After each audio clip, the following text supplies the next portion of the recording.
అంగన్వాడీ కేంద్రాలలో గర్భిణీలకు పౌష్టికాహారం అందించాలని హన్మకొండ జిల్లా కలెక్టరేట్లోని కాన్ఫరెన్స్ హాల్లో మహిళలు, పిల్లలు, దివ్యాంగులు, వయోవృద్ధుల సంక్షేమ శాఖకు అనుబంధంగా ఉన్న బాల రక్షా భవన్, జిల్లా బాలల పరిరక్షణ విభాగం, సఖీ వన్ స్టాప్ సెంటర్, జిల్లా మహిళా సాధికారత కేంద్రం, చైల్డ్ హెల్త్ లైన్ 1098,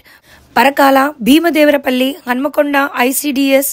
సిడిపిఓలు, సూపర్వైజర్లతో శాఖపరమైన అంశాలపై కలెక్టర్ సమీక్షా సమావేశాన్ని నిర్వహించారు.